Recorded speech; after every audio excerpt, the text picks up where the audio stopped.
Hello and welcome to the Raymore and Flanagan Community News Lunch Hour here on WRCR AM 1300. Today is Tuesday, July 2nd, and we're at a muggy, humid 84 degrees here at Provident Bank Park. And every Tuesday we welcome in the editor of the Rockland Review. Here is Jeannine Rippa. Thank you, Carrie. Good morning. Since it is a Tuesday, Gary Moreau and myself, Jeannine Rippa, are here to host the Raymore and Flanagan Community Lunch Hour for the Rockland Review. Please call us or a guest at the radio station at 362-0013, and Carrie Potter will be happy to put you on the air. Now today, our first guest, we welcome Peter O'Brien, who's director of the film Misery Loves Company, and actor Steven Bendler. They're our first guests. So please remember, don't be afraid to call them at 362-0013. And after the break at the top of the hour, David Van Loven is going to call us from Albany. And David is the Policy Director for Environmental Advocates of New York. And as always, our thanks to Raymore and Flanagan for sponsoring the Rockland Community News Lunch Hour. And that's why we get to talk to our guests from Misery Loves Company. Okay, thank you guys for being with us. Welcome. How are you guys doing? Good, thanks for having us. Good. All right. Tell us a little bit about this movie. We're kind of just starting out with this, but you finished production, yes? Yes. So tell us a little bit how the project began, what the movie's about.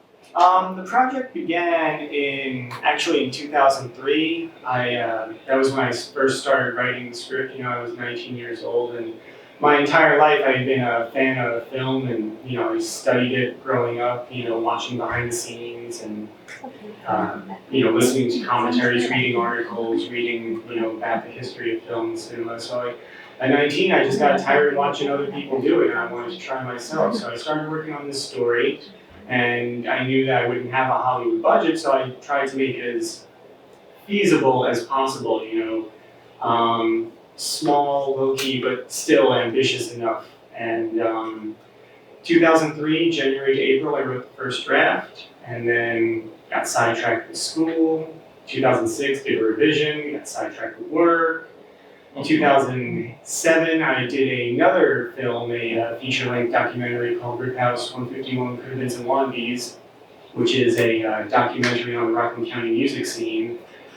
And after doing that, I kind of needed a little bit of a break. But in 2011, I was teaching a film production class, and working with the students really got me excited about doing another project. So I pulled this one out, took another look at it, and then I gave Steven a call. Yeah, Steven being our actor for this I was movie. going to say that. Pete, I had met Pete about 9 years ago now through his cousin. I went to school with his cousin, and his cousin and I ran into each other on the train one morning and said, hey, you still acting? I said, absolutely. Is that a project I'm not sure if you'd be interested in? I said, well, I'll read it and see. And, of course, I jumped on board. It was a little sci-fi short, and that's how I met Pete. That movie got selected for a film festival. We flew out to Portland, Oregon for that. And one night we were sitting in a bar after one of the screenings, and we were having a drink, and he said to me, I have this script I've been kicking around for a while, and For 6 years. I think you might be right for one of the parts in this. I was like, all right, well, I'll take a look at it. And we kind of lost contact for a little bit. A lot of life things going on. I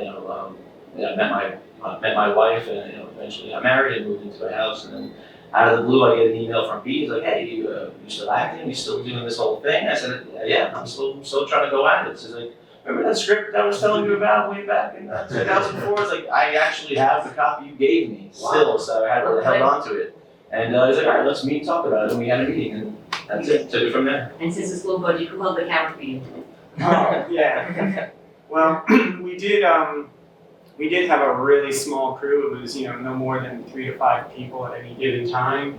But we did have a director of photography. His name's Mark Sanders. He's another Rockland resident. He's from New City. I met Mark through the Rockland Filmmakers Organization, which is just kind of a little social group based out of Nyack. It's run by a guy named David Kaminsky, and he had Mark as a student in high school. He had me as a student in high school, so he kind of put us together, and Mark came on board. He studied film and cinematography at Columbia College in Chicago, so this was his first feature, so he came on board and really helped us out, got some spectacular shots for us, and really, if he wasn't on board, then the movie probably wouldn't have turned out as sharp as it looks. And we should say that Peter speaking is the director and is also a local Right, Rockland everyone's person, as you local. said. Right. You were from Rockland. Did you go to local Rockland schools? Yeah, I grew up in Converse, New York. Right So did on. I. All right, C-Town. So I went to Clarkstown School District, Converse Elementary, Felix Festa Junior High School at the time. Before it was middle school. And well, I was the transition year. And then Clarkstown High School North, and then I went to RCC and transferred to SUNY Purchase. And yeah, some other people in the production are also, it's equally split between Rockland and Orange County. But Priscilla Wilson, one of the actresses in the film, she's also a Converse native, went to school with me in RCC as well. Rich Jackson, he has a small role in the film. He also Converse residents, the Converse connection. All right. Because I like that, that's why, because that's how you guys, the local communities, they stay in touch, you gotta help each other out. And Steven, were you your own director? I'm the black sheep, I'm from the Bronx. That's right. Born and raised in the Bronx. We won't Now on you're that shit now. because I was actually born in Florida. Raised in All right, Converse, all right. so You're still good. I think most people were. Yeah, right? Currently living in Yonkers, so, I'm Okay. the odd man out from the Congress connection. We'll get you across the river one of these days. Yeah, but it was a great time working with Pete. It always is a great time working with Pete. I always look forward to it. We have a very similar likeness, like-minded ideas, and we kind of understand each other. Yeah, that's good, once you know what each other want, and it makes it easier, especially with, but like your own wardrobe license too. Right. And you guys your own food truck too. Oh yeah, we do all.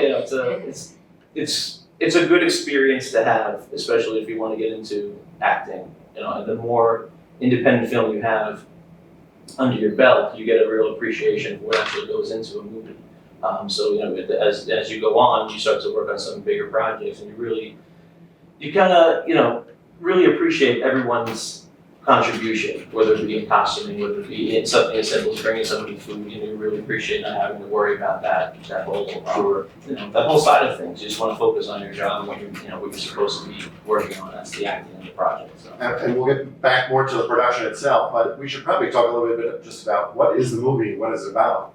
Right. The movie is it's sort of a coming of age story.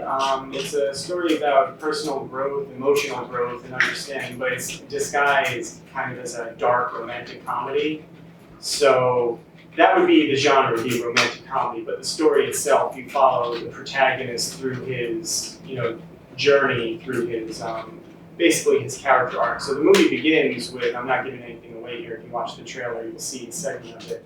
The movie begins with the main character getting dumped by a girl that he's involved with. We don't know to what capacity, but it's not working out for her. So before the movie even begins, he gets his walking papers and then the credits roll, and then the story, the film picks up with him, and he just kind of tries to figure out, how did that happen? Why did that happen? How can I avoid that happening in the future? He just kind of reflects inwardly, but he also seeks counsel and advice from his friends. Steven plays one of those friends.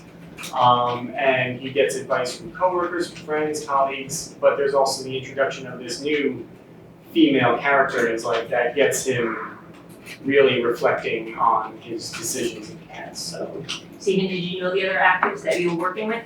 I met them just as we went along. The only person I knew in the production was Pete. And it's always good again when you work with new people. You make new connections, you make new friends in certain senses. And I think the more new people you get to work with, the more you grow as an actor, because you never know what someone's going to bring to the table. And that's always a good thing. It could be surprising. It's good too, you see different styles, right? Yeah, exactly. You see how other people work and what their process is, and if you could learn from somebody else, because no matter how well trained you are or how long you've done this, you could always learn something from somebody else. So I think it's very important to really try to just take in what the other person is giving to you. You take acting classes? I have in the past. I don't Do you currently. find them helpful or avoid you? I think it's like anything else.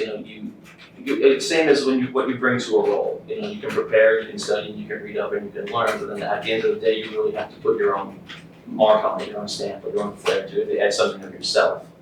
So teaching is going to get you so far, but then it's the old saying, the best education is going out and doing. You can sit in the classroom, but unless you get your feet wet and you get out there, you get to really experience these different situations.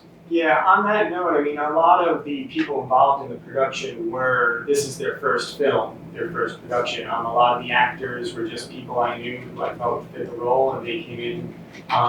Steven has a pretty extensive theater background, so he, was a little bit more in tune to how to respond. But we had a few actors who this was their first time in front of the camera. So, I mean, when you watch the film, you wouldn't necessarily pick that up because they delivered it so well. I mean, they really took it seriously.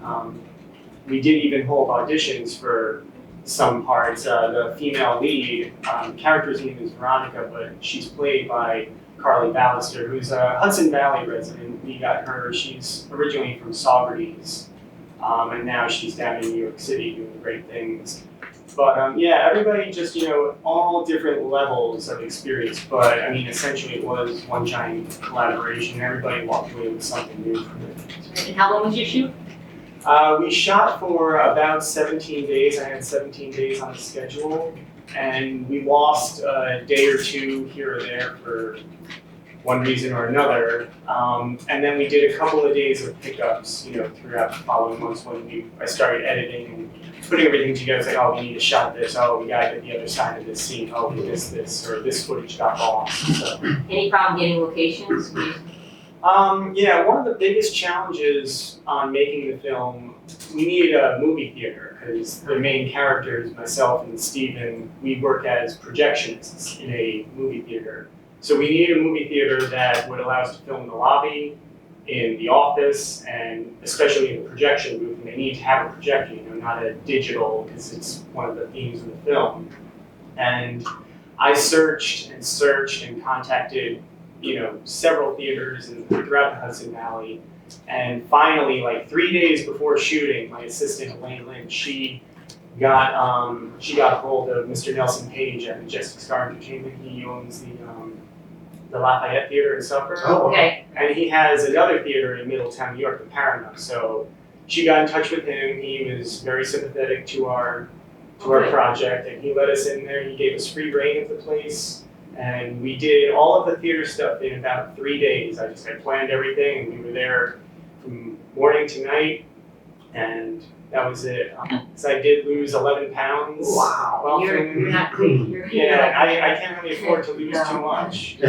So that Just from doing long days of shooting. just long days of shooting For and stress and nerves. just acting and directing and negotiating and making sure everybody managing, producing everything, running up and down the stairs to the projection booth. And there was no fans up there, so it was really, really challenging, but it was worth it in the end.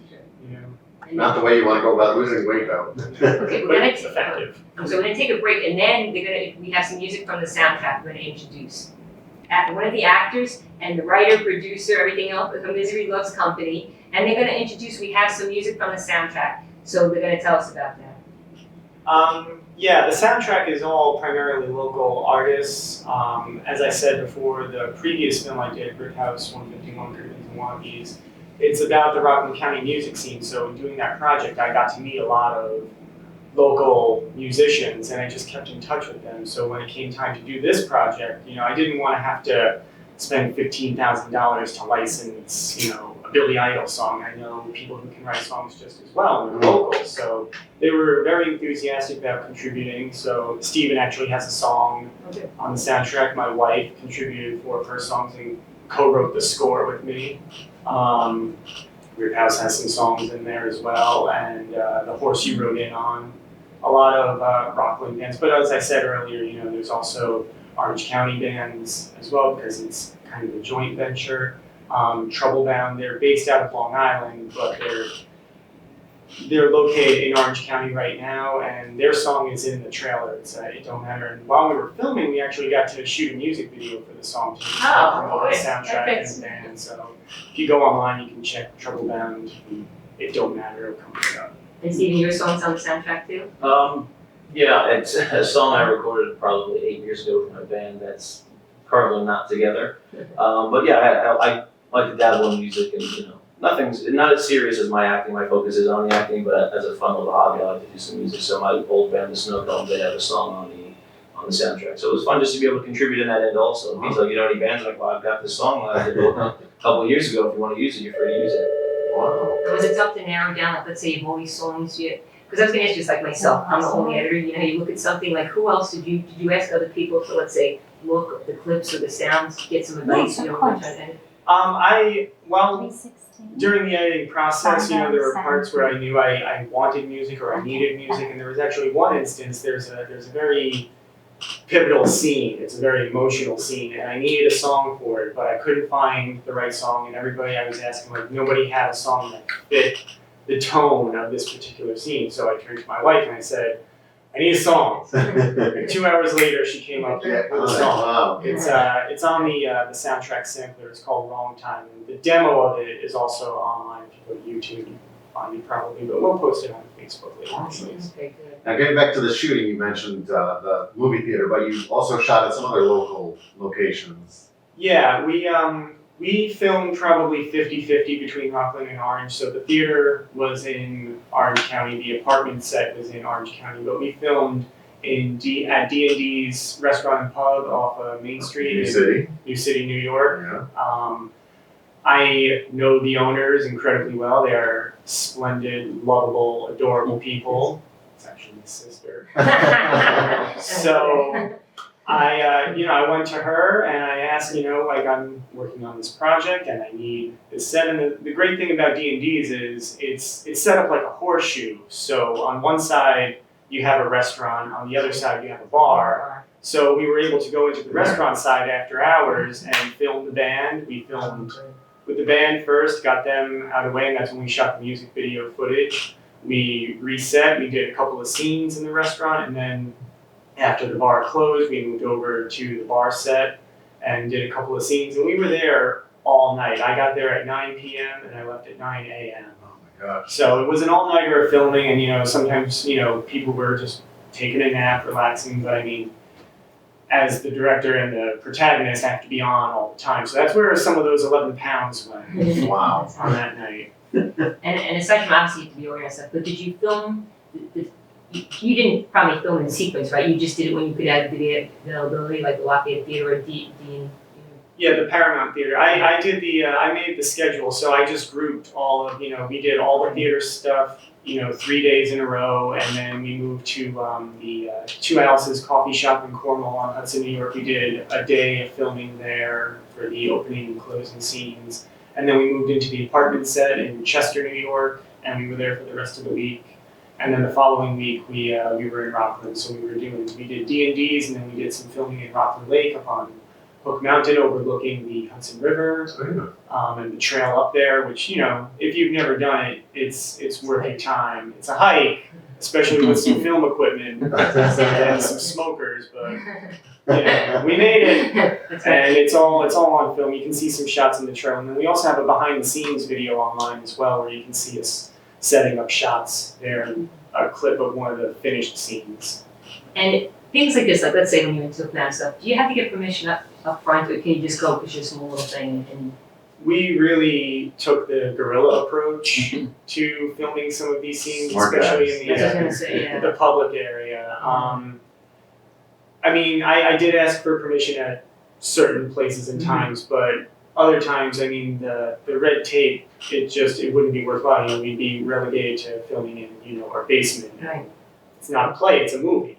So we took some liberties with, the community, but it's all in favor of the community, it's That's for exactly love of the the local community. shoot, so you figure people, that's why the local actors, that's why we want to have you on and say, okay, tell us about this, because this is. And most communities are happy to kind of see, themselves promoted for, business and tourism and that sort of thing, so. Yeah.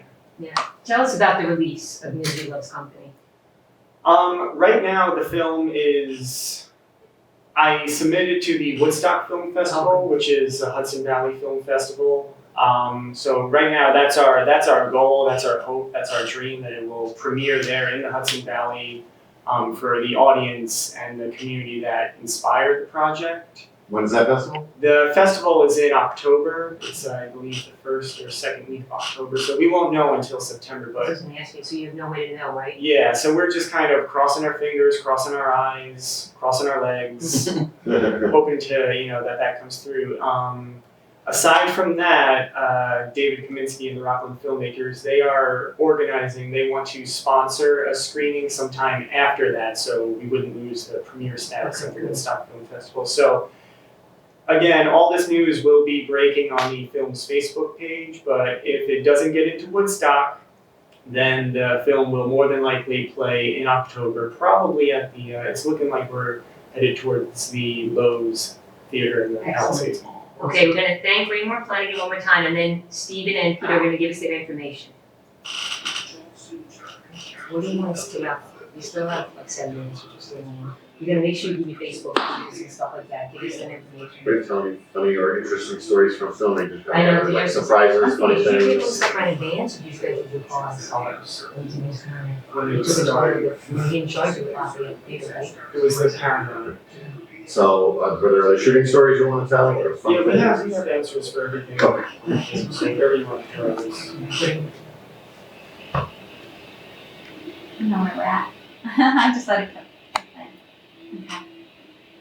Hi, Jeannine, Rippa, and Gary Moreau, and we're here with the stars and the writer, producer, the do everythings of Misery Loves Company. So we're gonna wrap up in the last, and they definitely have some stories to tell you about. We were just gonna ask any other interesting stories from filming, any surprises, funny events or anything like that? Well, yeah, every day it seemed like there was something new. It's funny that you mentioned snowstorm because we filmed in July, but I got a parking ticket for parking in a snow removal zone in July. So there's There you go. one for the storm. That same week, I got a phone call from the lead actress, Carly, about how over the weekend she was in a play at the Rhinebeck Performing Arts Theater, and she had twisted her ankle and couldn't walk, and we needed her to walk that week a lot. So we kind of had to play around with the schedule a little bit, and even with some of the framing of the shots, because, well, Steven has a story about that. It's not necessarily funny that she got injured, but just there's this one sequence where she has to walk down the hallway and leave the apartment, and she has to talk to 2 of the other cast members on the way out. So we would cut it where we'd help her along off camera where you couldn't see us, and we kind of like mocked making her walk. And then when we got to the doorway, I'm of the mindset, whatever we can do to finish the project, we get the shot, or whatever it takes, we'll do. So I said, all right, what I'll do is I'll stand outside the door. When she's saying her goodbyes, she'll just have her take one step and kind of fall into my arms. So I was outside ready to catch her when she would just kind of leave the apartment. So it was kind of a just jump and I would, just throw caution into the wind and I'll catch you. So that was, it was interesting to do multiple takes of that. Wow, okay. To her credit, she went forward with it, no problems. Now, I'm very interested in the editing, the production part. What did you do, everything on computers that night, or you have laptops you carried? Yeah, well, we filmed the entire film digitally on a DSLR camera. So at the end of filming each day, I would back everything up onto 2 separate hard drives, and then we recorded sound separately. So after everything was finished filming, it took a while to catalog everything. I had to relabel each individual file and encode it so I knew what sound went with what clip. Sure. So it was a really long and tedious process, but then once it was all together, it was no sweat putting it together because I knew the story so well. So it just kind of fit together like a puzzle. Ever since I was a child, I've always loved puzzles, and that's one thing that I think really drew me to film, because you get the idea in your mind, you have the picture, but then you have to break it up. Sound, the editing, shots, and the actors, wardrobe, everything, and then you have to put it all back together. So that's the keys to be organized, which you One big that's the thing. piece. And let me ask you about this, how did you get the film promoted or marketed? Yeah, well, that's going back to challenges. That's probably one of the biggest challenges because we don't have a big marketing budget, big Hollywood, $1 million budget. So it's really, we've been just playing up the social network angle, Twitter, Facebook, and trying to focus more on word of mouth because I think that's really what people trust the most, and that's what will ultimately help you the most. I mean, we did send out press releases to local media, newspapers. Right, that's how I got hold of you guys. Once they saw this, they said, this is perfect for our show. You guys are local, that's what we do, a local paper, so that's a good thing. And then I want you, before we run out of time, give us the information, give the Facebook stuff, give us any websites so people can get a hold of you, or people can look for this film. Right, you can find the film on Facebook if you just type in Misery Loves Company film or Misery Loves Company Peter O'Brien. It should come up in Google or Facebook. I also have my own personal Facebook page, but the film has a website. It's www.mlcfilm.com, and from there you can find the Facebook page. There's a like button in the top corner and it'll bring you to the Facebook page. Steven also has a website. Steven from Yeah, I have my own website, stevenbendler.com. You can find all my Facebook, my Twitter, all my contact information, email. My headshot resume, all that stuff is up there. You know, current projects that I'm working on. So, yeah, it's trying to put it all in one spot, make it very clear and concise. Okay, we want to thank, and everything's on Facebook, so you can find Steven Bendler or Peter O'Brien, you can find them on Facebook. And after the top of the hour, our guest is going to be from the Environmental Advocates of New York, and we're going to leave playing the music from their soundtrack. It's Misery Loves Company. Please look for it, hopefully it gets to Woodstock. Thank you. Thank you. Thanks. This is WRCR AM 1300 Spring Valley.